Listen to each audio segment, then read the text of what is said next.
I'm Johnny Scoville, and this is Chase the Heat. I thought it would be a good time for. There's a great Scrooge joke, Scrooge movie reference, but I'm going to wait until there's some people here because it'll be much funnier. I made a video I uploaded this morning um, that was leaving Facebook. And, so I thought it'd be a good time because I'm sure you got some people have some questions about that. Buddy, Chili Mancer, Donna, you're the man. Windmill Willie, Gary, good to see you. Joseph Ruskin, Silver Surfer, hey bro. Please give my best to Michelle. Corey Cadell, good to see you. Mr. Westcott, Midge, see you, man. Balaki, Inappropriate Heifer, good to see you.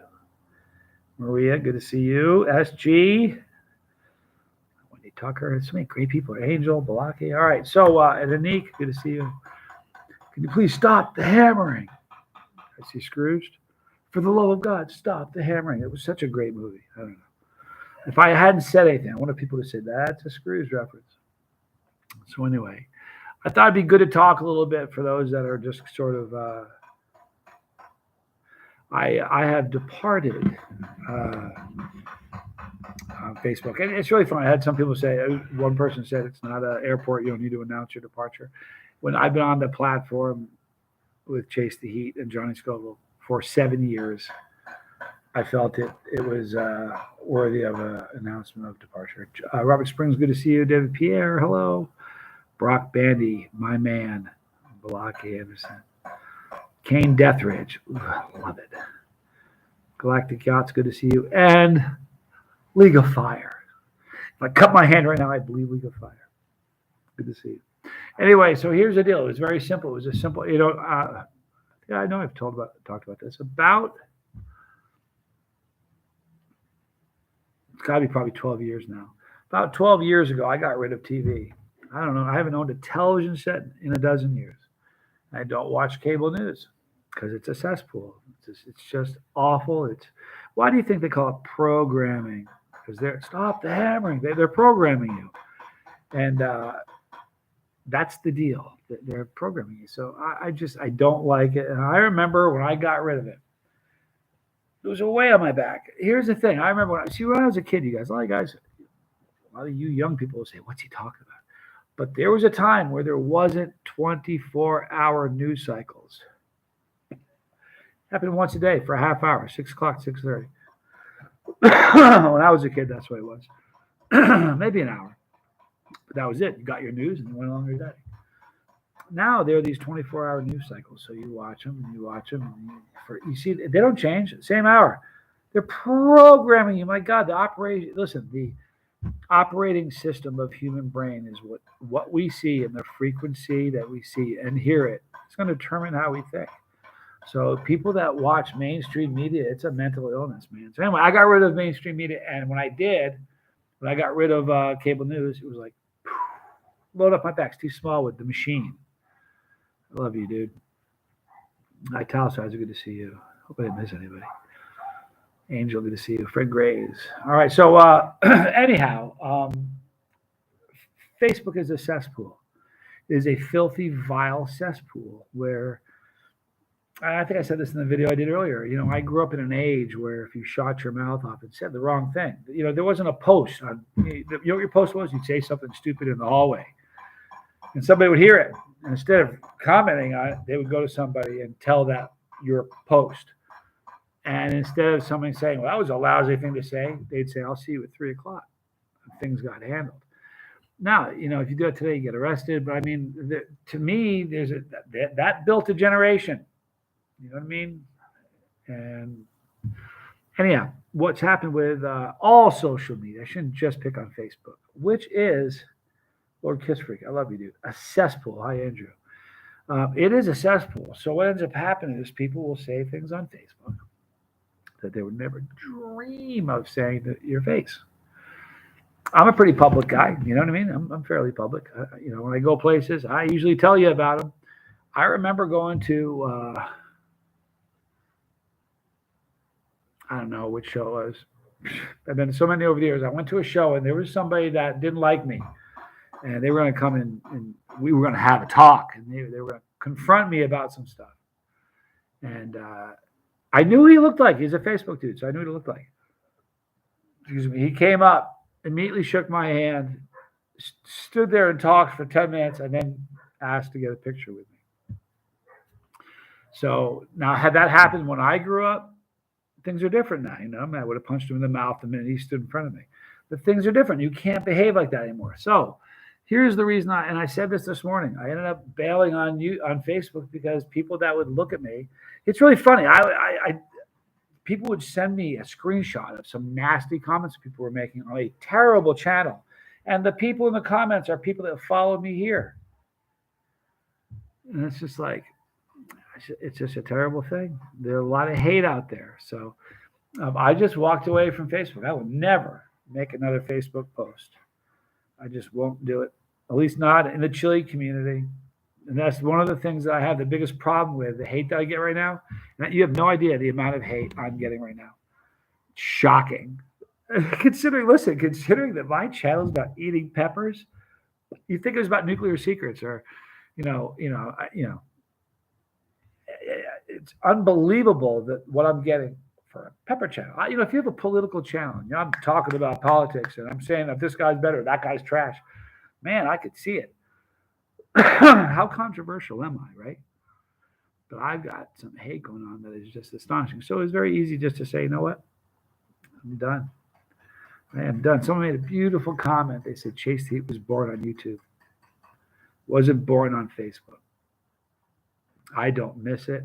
Oh, how I don't miss it. I want you guys to know that.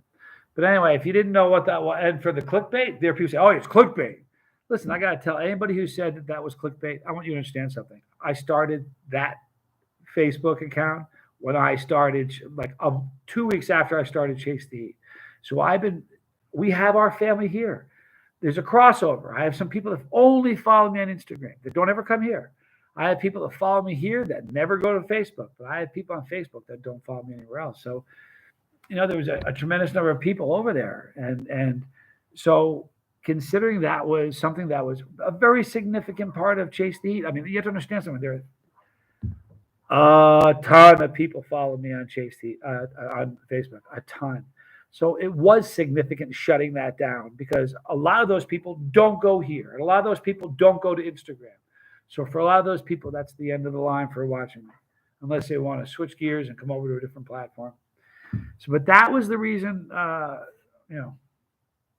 that's for the title. So if you think it was clickbait, I don't care. How about that? I just don't. But anyway, enough of that. You know why I did what I did. I have no regret. I'm not going to go back. You're not going to see me on Facebook. So, but does anybody have? Yes. Thunder. Does anybody have any questions they want to ask? If they do. Next line, and gossip is the devil's work. We live in a soft world. We live in a soft world nowadays where children were brought up with soft, weak parents. Words are violence nowadays. Nowadays. Soft men make hard times. People need to buck up. Listen, man.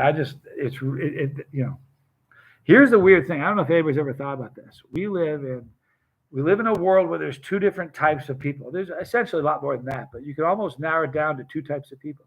People who live the majority of their lives in real life where real things happen. And there is a huge segment of the population that have no real life experiences. Every single thing they have is from a computer. That's terrifying. That's scary to me. Isn't that weird? So it's almost like a Matrix sort of thing. Like these old timers like me, man, I remember driving to a place because a fight had to happen. And it was a pride thing. And it meant life just was different then. And if you got your butt kicked, you got up, you shook their hand. The next day you went to school, you saw them and you waved at them. Now, I'm one of the last old bad. There aren't a whole lot of guys like me left, it seems. Native Texan, good to see you. Jeremy Bell, good to see you. Watching you here way before you even had 5,000, David Robinette. Thank you, David. I hope your health's good, bro.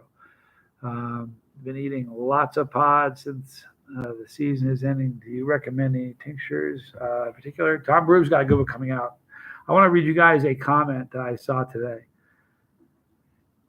I found it paralyzing. Are you ready for this? This is just such a fun. I'm going to give credit to the guy too. Divine Beast. Divine Beast said, "We all love you, Johnny. I followed you since I was in 8th grade. Now I'm a freshman in college. I'm an avid fan of spicy foods and enjoy the burn so much that my family and friends think I'm just crazy. But your channel is a great outlet. It also updates me on daily products and other foods to try or order. My favorite of all your challenges is the Crimson Chip challenge. Something about that is iconic to me. The other one is when you made those hottest noodles with a 13 million pepper extract. But the best takeaway I have on your channel is your motto: if it's worth doing, it's worth overdoing. It kept me going throughout life. I appreciate you and thank you for the content you put out. That, can I tell you what that? I read that. I've been watching you since I was in 8th grade. I'm in college now. Wow. Rob Crane, good to see you, man. Oh no, I won't give in, Rob. Let me tell you something funny. My Papa Scoville was just a giant of a man. He threw a long shadow. That guy was my Superman. And everybody's heard this before, but the best revenge, right? What's the best revenge? I mean, getting back at it. The best revenge is living well. I have more fun, and I'm very, very lucky. Don't get me wrong. I mean, I worked hard for it, but I'm very, very lucky, and I have more fun by accident. I promise you that most people have on purpose.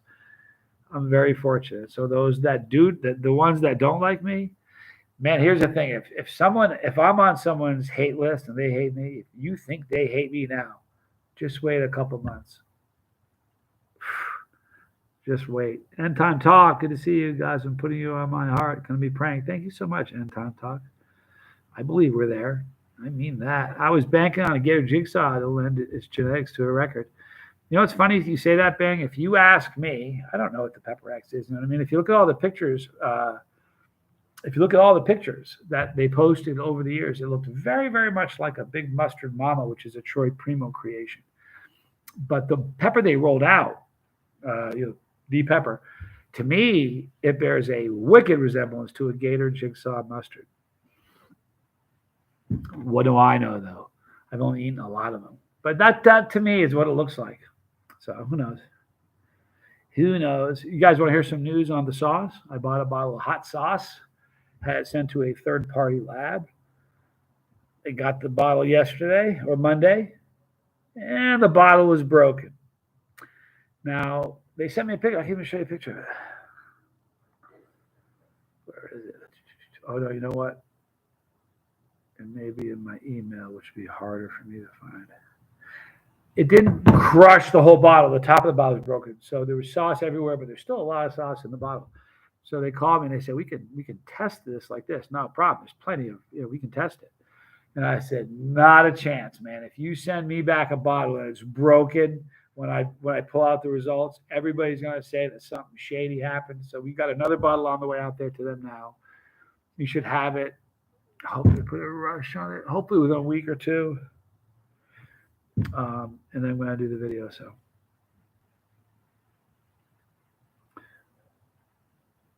Bilbo the King. Bibu the King. Johnny, greets to you.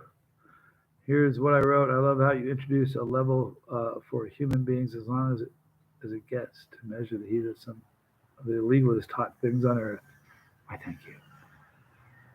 Inappropriate heifer being hated means you have some emotional attachment to you.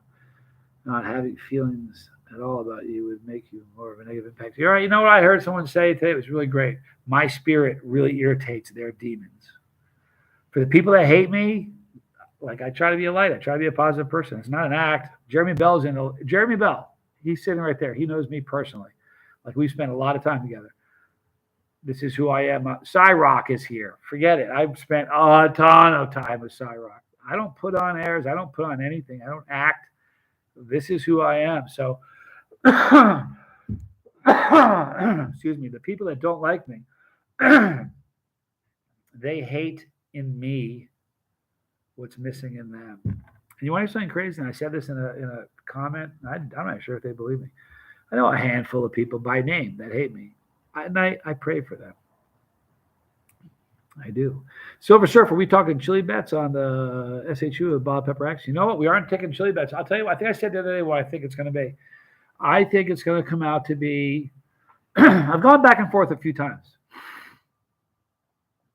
I think it's going to, this is my final amendment, all right? This is my final amendment. I think when I get the results, it's going to be somewhere between 350,000 Scoville heat units and maybe 450. I think it'll fall between that range. If it was a little lower, I wouldn't be surprised. I'll be a little bit surprised if it's higher than that. But I will tell you this, it is, mathematically speaking, it needs to be between 2.39 and 2.44. That's just math. As 91%, 2.69. That little bit that you add, if you mix that all up, it can't be less than 2.39. It can't be higher than 2.44. And I'm telling you, it won't even be close to 1 million. It won't even be close to 1 million. You hear that? If it's halfway to 1 million, I'll fall off my chair. It's, and I don't have a beef. Listen, you got to understand something. This is important. I spoke with one of the guys from Tom Petropoulos. He's a great friend of mine. I love him. He works at Talk About. We talked on the phone today for probably a half hour. I don't have a beef against Ed. There's no, the only beef I have is he told me I eat one of those peppers and now I'm not gonna. So I'm a little salty about that. But I don't hate the man. It's the most absurd thing in the world. He doesn't hate me. We're colleagues in the same space, the same industry. My quest, this whole thing with this sauce is just that I have this wicked need for crap in my life to make sense. And I'm not a math guy. I wear toe shoes. You ever see my shoes? They have fingers in them. So that if I need to count to 20, I don't need to take my shoes off. I'm not a math guy. I've talked to a million math guys. I've talked to guys at labs that do this for a living. And if 91% of this bottle was 2.69, it doesn't matter what this stuff is. The sauce is going to be between 2.39 and 2. Assuming this is 5 ounces. You know what I'm saying? So the whole thing for me is I just need to have some stuff make some sense. That's all. And when it does, I'll feel so much better. I'm one of those guys that need things to make sense. That's all. I would love to see you, Johnny and Uncle Bullcat, go head to head for a tube of terror. Or Agnes 4 squares of chocolate fudge. Listen, the worst chocolate fudge I ever had in my life was his hell fudge. Holy Lord. I had some of the most exquisite cap cramps from that. I don't really say 10 very often. I mean, I just have a thing. I don't want to say it. Those were devastating cap cramps. Nicholas, good to see you. Been a fan since 2018. Learned a lot from you and enjoy watching your videos. Keep doing your thing, man. Thank you, Nicholas. It means the world to me. AS Whitehead. Oh, you said the other one with the bull cow idea. Not bad. Listen, he's a savage, that dude. He really is. Bruce Cook, I know this much. A spoonful of Doom sauce was many, many, many times spicier me than any of the last dab sauce. That's a good point, Bruce. That's a wicked good point. Here's the thing about the last dab. Remember the first one that came out? It was supposed to be a couple million. You guys remember the very first one that came out? That was the first one I chugged on the channel years ago. I know what the Scoville rating is on that sauce because I had a friend within the sauce industry. He owns a very well-known sauce company. He bought a bottle, sent it straight to a lab, Southwest Biolabs, if you want to be accurate, and he came back with the results. And when he told me what the results are, I almost fell off my chair. I'm not going to do that because it's not, Listen, it's going to be very interesting when I get the bottle and I do that video. But again, it has nothing, I did a video a while back where I said that one of the problems that's happened in the chili world is that if I say 7-Pot Primo, half of you are going to think of a guy. And if I say Carolina Reaper, or especially if I say Pepper X, 90% of you are thinking about a man. Shake that off. That's stupid. Don't do it anymore. I'm sorry if that hurts your feelings. Stop doing that. It's about peppers. Let me tell you something. The reality show that I'm in, you know who the star of the show is? Take a guess who the star of this show is. 10 episodes, season 1. Who do you think the star is going to be? Any ideas who the star of that show is going to be? Shelton, good to see you, bro. Dagger Watkins, good to see you. Any guesses on who the star of this show is going to be? No, Midge, I love you. Yeah, Mr. Wolf's right. It's peppers. Peppers are the main the star of this show. Everybody else is just a supporting actor or supporting person because we're not really acting. But that's the truth. So we've got to stop. We have to get away because here's what happens. When everybody in the populace when I say Reaper, if everybody in the populace starts thinking Ed, if I say this Reaper is not as hot as everybody says it is, I'm not talking about a pepper. I am to the people that have their heads on square, but for the people that are hooked on the fact that a pepper is a man, if I say that the Reaper is not the hottest pepper, it hasn't been since I started my channel. People that think the other way are thinking I'm dumping on Ed. I've had people go after me like I have said something bad about Ed's family or something. It's not like that. It's nothing to do with Ed. It has to do with me. Like I remember him saying, "This is the hottest pepper." Well, I had hotter. The first time I ever had it, it was absolutely the hottest pepper I ever ate. Really quickly after that, I ate peppers that were hotter. I don't have an axe to grind. I don't have a dog in the race. I don't. So anyway, anybody else have any questions? Honestly, Ed Curry is a banker. He was high up. I wouldn't put it past him if he was in that big club. All of us are in it. He's got connections. End times talk. Look, I don't know what he does when the doors are shut. I don't. I know what I do when the doors are shut with me. I don't know. I had, somebody today was giving me a hard time that I'm bad mouthing Ed. Can anybody ever remember me saying a bad word like Ed's a bad guy? I've never, ever spoken about the man that way. I certainly said I'm pissed that he's not releasing that pepper because I wanted to eat it. I've never said anything bad about Ed. I haven't. And I, a drinker, Rob Crane, I am super proud to say that I am not a drinker. Let me share with you the date. I don't really know the date unless I look at it.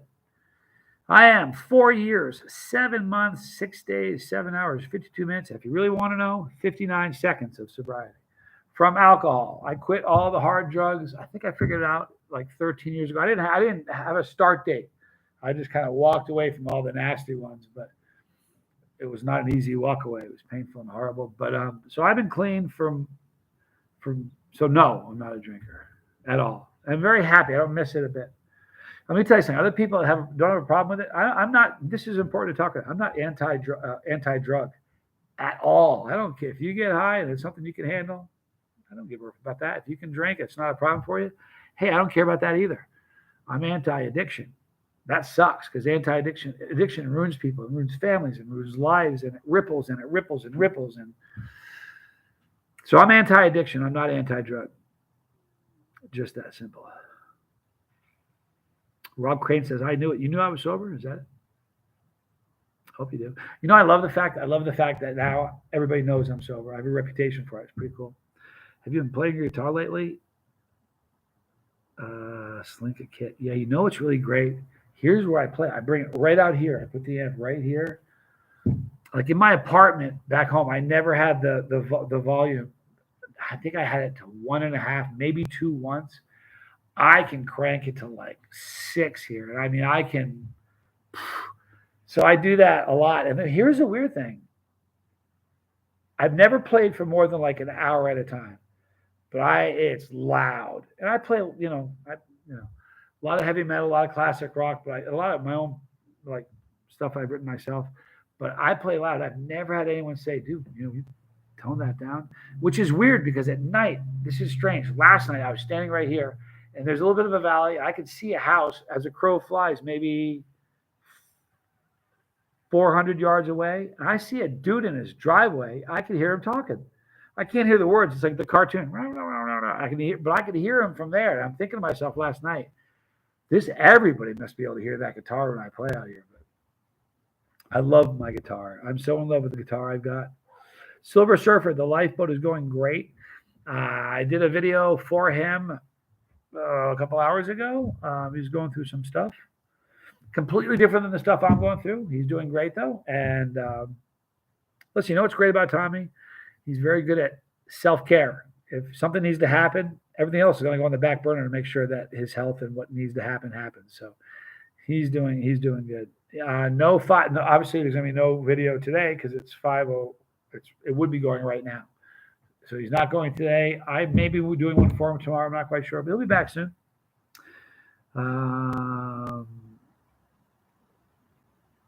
Sheldon Palmer said it once, may as well face it, I'm addicted to love. That was a great song. Do you know what? that dude died, and it didn't really make the news as much. It's a strange thing. To me, that dude was a straight legend. He was a gangster. Steve Smallwood, congrats on getting away from it, Johnny. Thank you, Steve. I really appreciate it, man. Yeah, man, listen, at one point or another, I either abused or was addicted to all of it. Like all of it. So it's very, very exciting to be free from all of it. And the crazy thing is, I have so much fun sober. I have more fun sober. I used to spend money to try to feel like I do now sober. It's the dumbest thing in the world. Is there still a sriracha shortage? Said Cluse. I just finally got some at Walmart. I was so happy to see it. I bought 2. I don't know if there is still a shortage. I know that the shortage was legit. I'm not quite sure. It's a funny thing. I went through a stage where I really liked it, but then it kind of just became a condiment to me, and I mix a lot of sauce when I get low. I add like balsamic vinegar or other things to it, so I can usually do better on my own.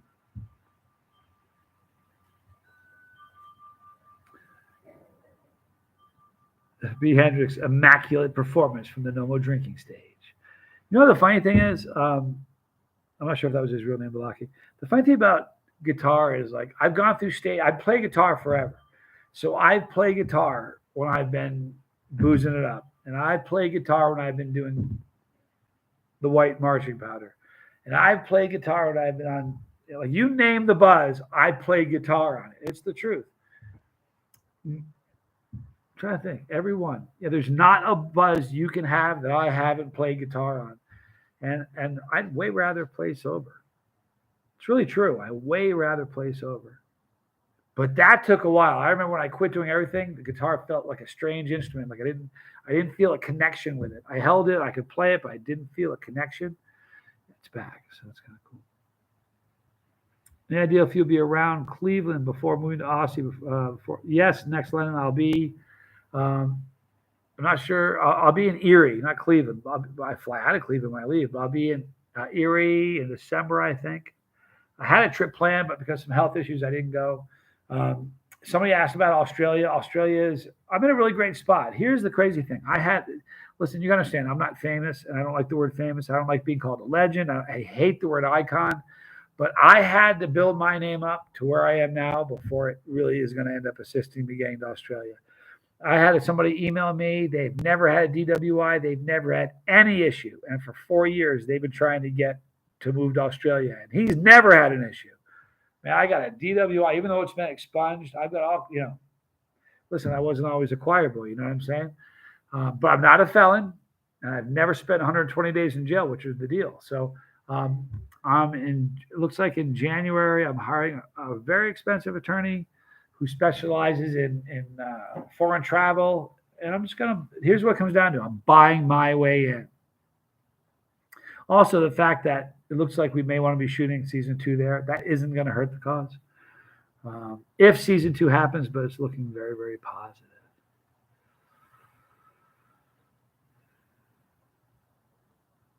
Flying Fox, glad I was able to catch you live tonight. Hope you're powering through what you got going on. I am. Listen, it's the funny thing.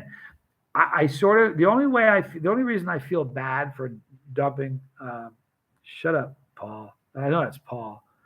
Dude, that is so bad. I don't even know what I was saying now because I saw that. I don't. There's no guilt. There's no like, holy crap, I quit Facebook. I don't feel bad about that at all. Nothing. The only thing I feel bad about is there are people who don't go on any other social media, and that was their connection to me. And for those people, I feel bad. I do. But hopefully, maybe they'll come over here. Chip, it would be just weird not playing with a headstock. Let me tell you something. Say that. Let me tell you something. Try a Strandberg. I swear to God, if you do, you'll throw your other guitars away. You know what happens when you try a Strandberg? I don't care. I used to name my guitars. They're all like ex-girlfriends. They're all like ex-wives. But I didn't realize it until I picked up a Strandberg. The Strandberg just feels right. It's perfectly comfortable. The neck is perfect. The weight of it is perfect. The sound is amazing. It just doesn't go out of tune. Like I'll put it down and come back a week later, and it's pretty much still almost in perfect tune. It's just an amazing guitar. I have a Les Paul custom shop. It's 11 pounds 6 ounces. When I play it on my leg, after 10 minutes, my leg starts to fall asleep. You could never play a 3 hour set with that on your shoulder and then get up the next day and do it again.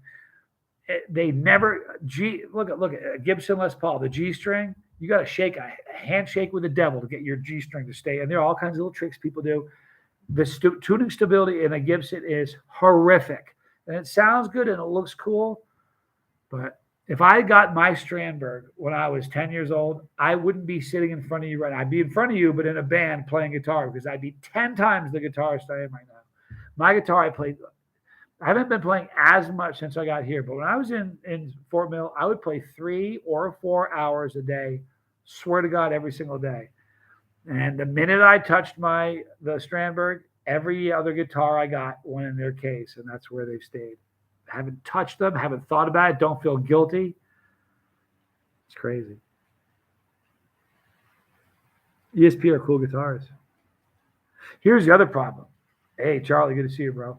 If you ever do this is the other problem. It's kind of like, you know what? It's like these shoes. If you ever get these shoes and you like them, you're screwed wearing other shoes for the rest of your life. Every other pair of shoes feels like your feet are in prison. So be careful. If you get a pair of these and you like them, you better have a job where they're cool you walking around with these. Otherwise, every day until you can take them off and put these on, it's a drag. I love these.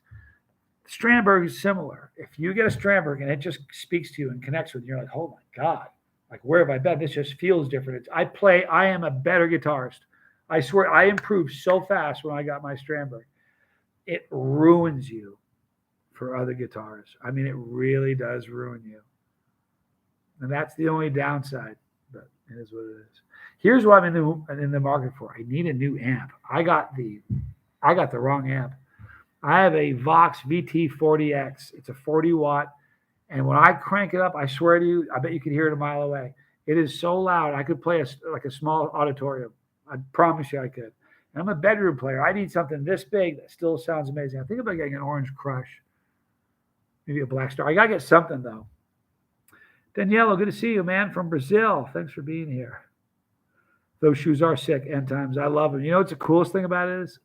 The company gives them to me. I love that. No one makes those shoes big enough for me, Balaki says. You know what's weird about these shoes, man? I've had 3 friends buy them because I've worn them, or 4 friends. 2 of them hated them, 2 of them love them. But not one of them got the shoes and could put them on. Here's what happens with all 4. I wear a 10.5 shoe. You know what size I wear in these? 46. So they say, look, if you're a 10.5, this is probably what you'll wear. So I ordered what they told me I thought I should wear. It got to me and they were huge. So I called them on the phone. I said, man, these don't fit. Don't worry, you need a 46. We'll get them out to you right away. Just send them back. So I sent them back and they gave me the 46s. Never since then, it's been great. And somebody that watches the channel works there. And so now they're nice to me. And they give them. You know what Neophyter says? I need a guitar that looks like a pepper. Let me tell you a hint, a little secret. I'm absolutely in love with my Strandberg guitar more than anything. However, I know a boutique guitar maker named Ricky, and he is, I swear to you, this is all like museum quality stuff. Just, I mean, it's going to cost like half of what it costs to buy a car. But he's going to make the exact same guitar for me, but with beautiful wood, and it's going to be absolutely spectacular. And in the fretboard, I think I'm either going to have it's either going to say "Chase the Heat," or I'll have a couple cool peppers on a vine going down the fretboard. I'm not quite sure, but it's kind of like wicked cool. And then on the other side, when you flip it, it may say my name or something. He's doing a custom guitar for me, and he is. Guys, go check him out. It's give me 1 second. I'm drawing a blank. He is so cool. Barlow Guitars. I didn't even find it. It came to me. Barlow Guitars on Instagram. I swear to you, you don't need to be a guitarist. You can just look at that and go, wow, look at that. Never seen a guitar like that before. So I'm going to have him make me the exact same guitar as my Strandberg, except with different wood, and it's going to be beautiful. The engraving, it's going to be very cool. And that's going to be like a gift to maybe that's my birthday gift for next year. I don't know. I'll figure something out. You know what else I'm going to do? I thought about this. This would be fun. Tommy and I are going to go to a Guitar Center. And I'm going to tinker around. I'm going to find a guitar that's pretty much in tune. Because half the time you get there, they're never in tune. So I'll bring a tuner. I'll make sure it's in tune. I'm going to get hooked up to an amp. He's going to film it. I'm going to crank the amp up really loud and play the forbidden song and see how long it takes them to either throw me out or just to come over and say, hey, what's the matter with you? You can't do that. But I'm absolutely going to do it because I think it would be hilarious. Exactly, Chip. For the record, I have played Stairway in a dozen guitar shops, but that was 30 years ago. You know what I mean? Stranglehold is a great song. Oh, it really is. Pepper Vine fretboard would be rad with some pepper inlays, right, Bing? It really would. No Stairway. Heather Flynn, good to see you.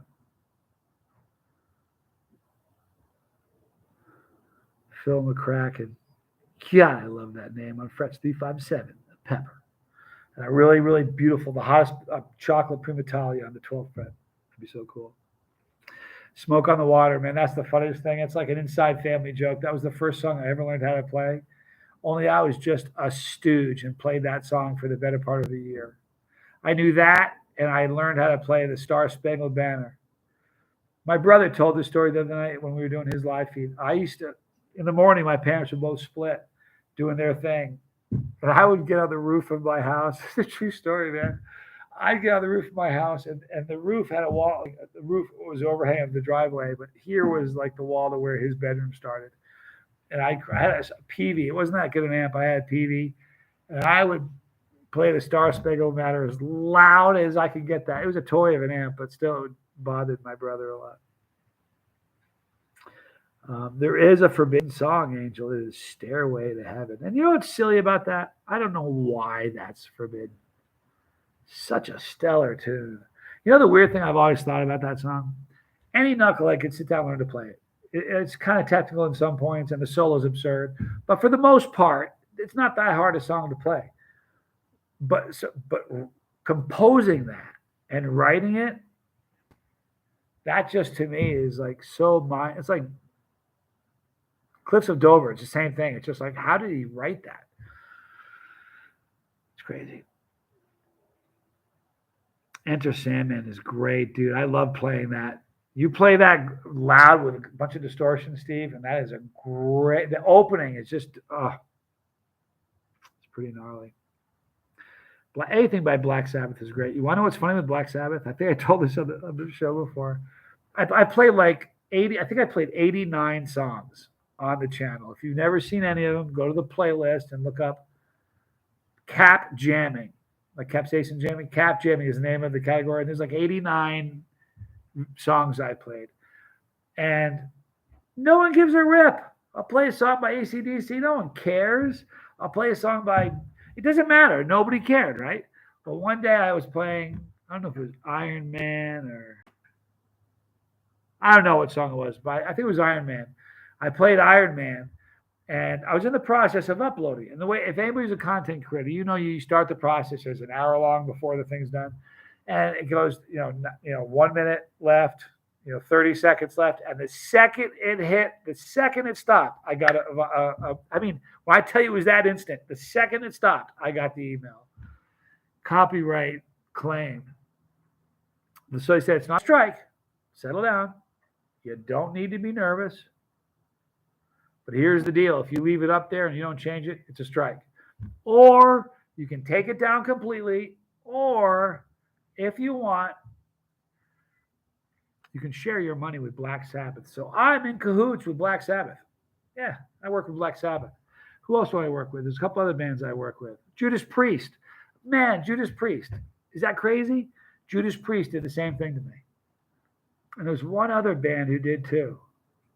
It was Judas Priest, Black Sabbath. It may have been Rob Zombie. It may have been Rob Zombie. I'm not quite sure. This Mama Skull, though. Look at that. Anyhow. Iron Man and War Pigs are just great, Steve. They really are. Every once in a while, you'll see this thing online. It says, okay, these are your amplifiers. What's the first song you play loud? I don't care what the setup is. It's always Thunderstruck for me. I don't know why. That is such a ridiculous song. And if you go to the channel, I play that song on the channel, but I do it all with hammer-ons. Guitarists know what I'm talking about.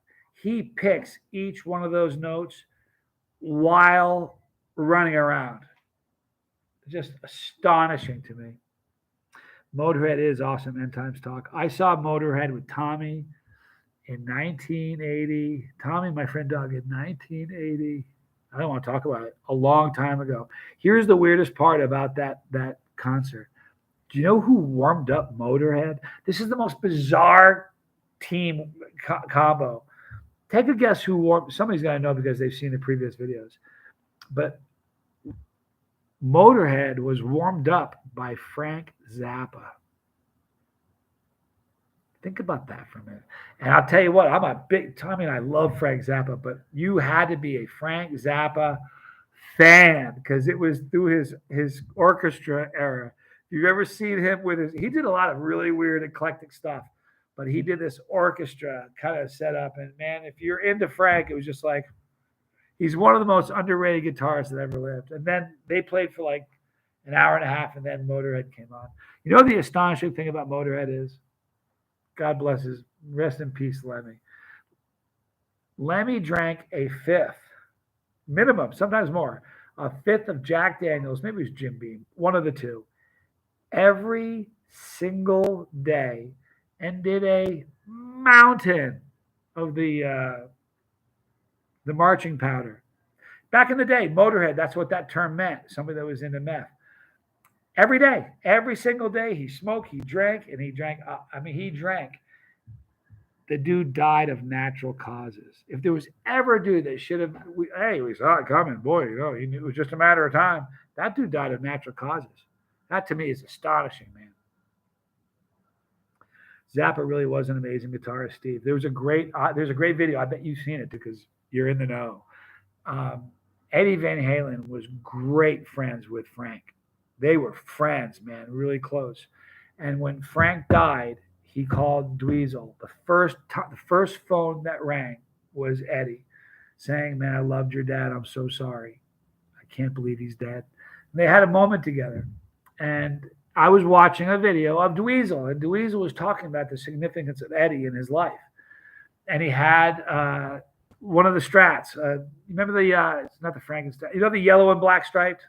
The yellow and black one, you'll know what I'm talking about. But he had that one. And I think it was gifted to him by Eddie. But I swear to you, and if whoever saw that, back me up. He did Eruption, and if you close your eyes like this, you would not know it wasn't Eddie. I swear to you, it was the most perfect Eddie Van Halen version of that I'd ever heard. It was incredible. Yeah, Dimebag's rough. That was a rough one. You know what scares me about that? A fan killed him. That's scary, man. I'll be honest with you. I don't mind when people come. I don't like calling them fans, but people come up and say hi to me. I don't mind it. But when 50 of them come up and talk to me, it makes me nervous. It does. It just makes me nervous.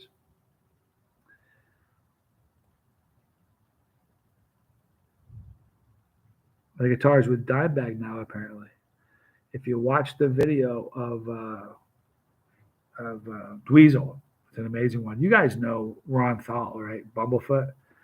Bumblefoot can play Eruption perfectly, and when he's done, he can play it note for note backwards. Yeah, if they said, dude, you can live 32 lifetimes, you won't need to eat, you'll never be hungry, you don't need to drink, you can just sit in front of this amplifier and practice. If I had 32 lifetimes, I could never do that. Playing it forward and then backwards. The guy is just there. You know, there. Funny thing is, there are guitarists and there are guitarists. And Bumblefoot, like Gilbert's amazing. Buckethead is amazing. But I'm telling you, Ron Thal is just, he plays two. There's a video of him online playing two scales at the same time. Even saying it sounds weird. It's like, he did what now? Two scales at the same time. Go watch it. Yeah, Pantera was awesome. There's no doubt about that. You know, they did get back to do a reunion tour, and Zakk Wylde was the guitarist. And here's the thing that bums me out about that tour. I listened to a lot of it. I didn't go any of them, but I saw a lot of it. People that went, and I felt bad for Zakk Wylde. Zakk Wylde is a beast. He's a Viking beast. But here's the deal. People that went to the reunion were wanting to hear Zakk play like Dimebag. That was never Zakk's approach to the project at all. He wanted to take, man, nobody's got more respect for Dimebag than Zakk.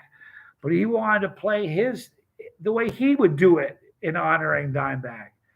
And so there were a lot of hardcore Pantera fans that just gave them the business about how Zakk played. And my thing is this, man. Oh, wait a minute. Did Pantera do that to me too? Because I played Walk on the channel too. No, who was there's one other band I can't think of. I'll find out.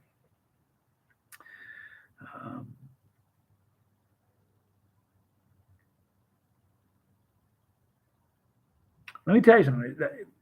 One day I was at a show. You know, I say like fans are scary. I don't mean fans like, I don't see them as fans. But one day I was in Albuquerque. I told this story a couple of times.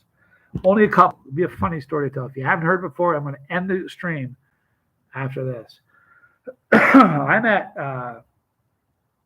We're in Albuquerque, man, with Foy. I think we had College Boy. And maybe Big Al. I know Foy's son Spencer was there. This is a trip. And you know how these things work. First of all, it's a huge venue, 40,000 people over 3 days. A massive venue. You could take off a Cessna, land, and get up in the air and land inside this building. It's huge. And every table, there's 1 million tables, and every table's got what? Samples, right? So people come in, they start, and this is what happens if you've ever been to a pepper show or a hot sauce festival, you've seen this. These capsaicin cowboys come out of the woodwork. Give me the hottest thing you got. And man, I've seen it 1 million times, and you're like, well, let's just start small. But what ends up happening is people will start eating hot stuff. It hasn't hit them yet. And they'll get up to you, and they'll be like, all of a sudden they're dying because it adds up. And the bathroom, like, no, when you're a vendor, you want to be the furthest thing away from the bathroom. Because every single time I've been at an event, the bathroom door's here, there's a table here with a guy selling sauce. Not the table you want. And that's just the truth. So this giant event, and this guy walks up to us, and he's tall, man. He's probably 6'5", 6'6", and he points. I'm standing right next to Foy, and he points at me and goes, and man, he used bad language, uses the F-bomb. He goes, I want to see you eat one of these peppers or peanuts. And he had one. Or no, he was pointing. I said, dude, I've eaten 100 today. What are you talking about? And at first I was looking at him like, I'm trying to read this dude. Like, is he playing? Because there's kids around. If he says that word again, I'm going to have a problem with him. So I'm looking at him, trying to get a beat on him. And it turns, he was instantly went from, I can't tell, to this dude wants to fight me. He goes, not you, Scoville. He goes, you. And he points at Foy. And he goes, I want to see you eat one. And I'm just looking, he goes, and I'm like, what's your problem, dude? Settle down, slow your roll. There's people standing around you who talk like that. And he says, my son is 13 years, this is what he says. My 13-year-old son came up and ate one of your peanuts. He's sick as hell in the bathroom. I said, no, he didn't. When somebody, 100 times, somebody's come up with parents. I'm like, you look kind of young. How old are you? 17. Sorry. I've had people that were 18. They just didn't look like they could handle it that I've said no to. I've said this at 1,000. I've said this at so many festivals. They're like, my dad says so. I'm like, I'm your dad at this event, and your dad's saying no. I'm not going to ruin your afternoon. I would never, ever give a 13-year-old kid a peanut, ever. So this dude is standing up saying, you gave my kid a peanut. I said, no, I didn't. So he starts swearing like loud. And I mean, he's dropping F-bombs aplenty. And I said, I walked around the table. We weren't like in his face, but you can't get a whole lot more close and not call it in somebody's face. And I said, you need to take 2 steps back, lower your voice, and walk away from this table right now, or I'm going to embarrass you in front of all your friends here. It's exactly what I said. Here's where it gets bad. The guy thought better of it, probably because Foy was there and Foy's son's big, but that's exactly what I said. I said, I'm going to embarrass you right now in front of everybody here if you don't lower your voice and walk away from here. He turns and walks away. I think, saved the day there. I didn't want to have to fight him. I would have, but I didn't really feel like it. He was bigger than me. As I turn away, I see this. There must have been 10 or 15 people with their phones out and their eyes are like this. I went, oh no, because they all had that on film. So you guys ever watch Men in Black? I wanted to pull this out. Harry, is everybody look at you real quick? That was nothing. You didn't see anything. That guy's an old friend of mine from out of town. Haven't seen him since college. Go back and have a good day. And I want you guys, if you know Men in Black, you know what I'm talking about. Everybody saw it. So quickly I said, hey, please gather around. I said, that could really, really hurt me. Please don't post that anywhere. Because I use some language in that. I may have added a few words in there that I won't say here, like a couple really good ones. Anyway, so he turns and leaves. I looked at Foy. I said, so what do I do? He goes, what do you mean? I said, I got to get in front of this and make a video. He goes, what do you mean? I said, dude, I got to make a video and say that this happened and tell exactly what happened because that video is going to get out and it doesn't look good. He goes, maybe no one will post it. I said, no one will post it. There was like 10 people here. It's on Instagram right now. I promise you it is. It's on Facebook. There's somewhere right now. Somebody posted it. He goes, I think you're going to be all right.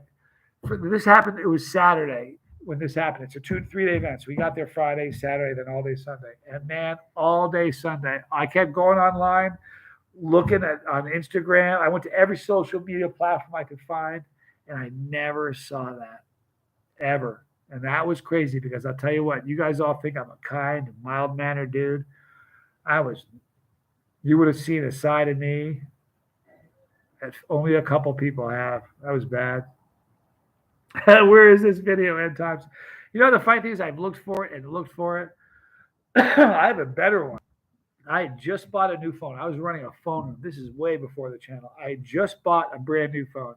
And it was expensive for me. I wasn't making much money. It was a really expensive phone. And I had it in my pocket.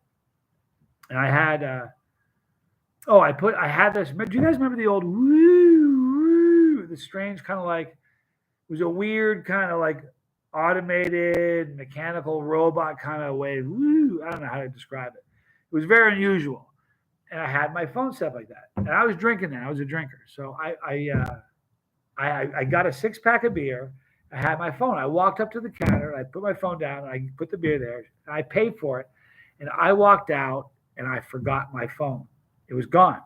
So I walk outside. I get to the car. I realize my phone's not there. So I walk in and I open the door and I stand with my door against the back, with my back against the door so no one can leave. I'm looking around and there was 2 guys behind me, right behind me. And they were standing there. And I walked up right. They were in the middle of the transaction. I said, I don't mean to interrupt you. Did you just find a black phone? I didn't hold on because I didn't have it. I said, you just find a black phone right here, a cell phone? She goes, nope. I looked at the guy. I said, did you find it? He said, nope. And as he says, nope, somebody called me and the phone rings in his back pocket. It rings in his back pocket. I said, that's my phone in your back pocket. You have 5 seconds to pull it out of your pocket. So he says to me, no. I said, dude, I'm going to beat you unconscious and you're going to wake up in handcuffs and have no idea what happened to you. Give me my phone right now. So he gives me the phone. And as he gives me the phone, his buddy goes, you got busted, to his friend. It was hilarious. But anyway, that was another similar thing because 2 people filmed that one as well. And that was a bad one because that was even worse than that one. That was a bad one. And I remember going back, I spent hours looking for that. All kinds of combinations. Guy gets his phone back in a 7-Eleven. Guy tries to steal phone, gets it back. Phone goes off in the guy's pocket, in the thief's pocket. I tried to find that video. I guess it never made it online or anything, but it was. Oh, you know why I thought that? As I was walking, there was a dude behind me going, this is YouTube gold. And that's what he said. I said, please don't post this. So I thought for sure he must have because it was funny, but I never saw it. Anyway.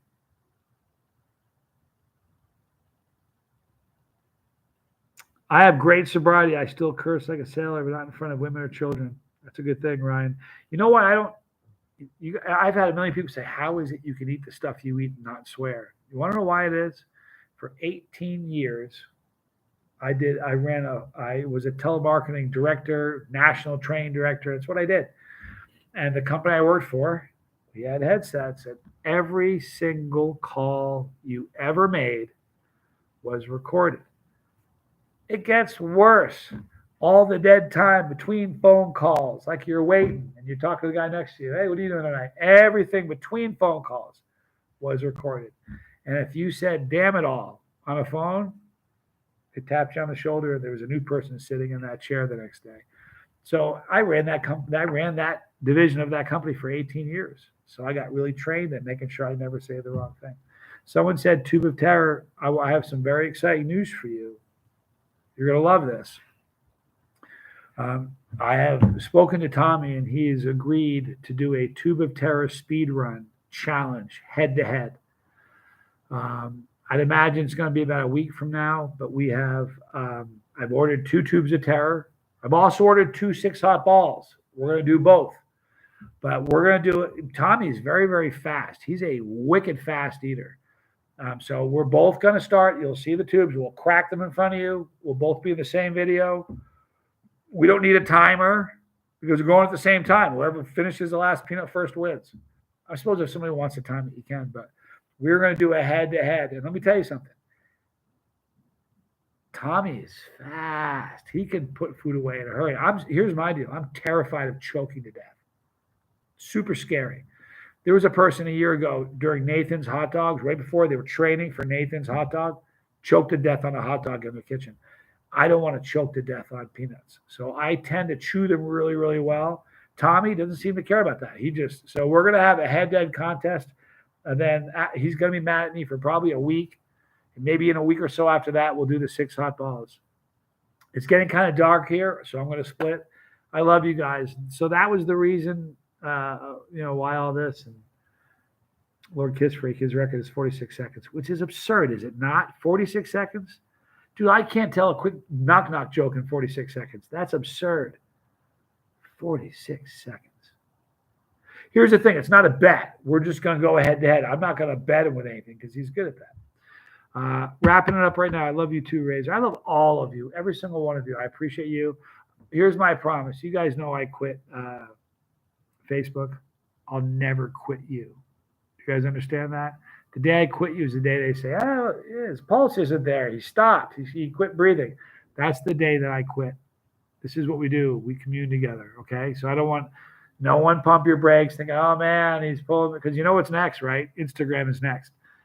There's never going to be a day where I pull the plug on YouTube. I love you guys. And I need you like we need each other, all right? So I'm going to wrap this up now because, man, it's getting dark quick. Thank you for all the love and support. I love you. I mean it. I'm Johnny Scoville. You know all the normal stuff. I'm Johnny Scoville, and this was Chase the Heat.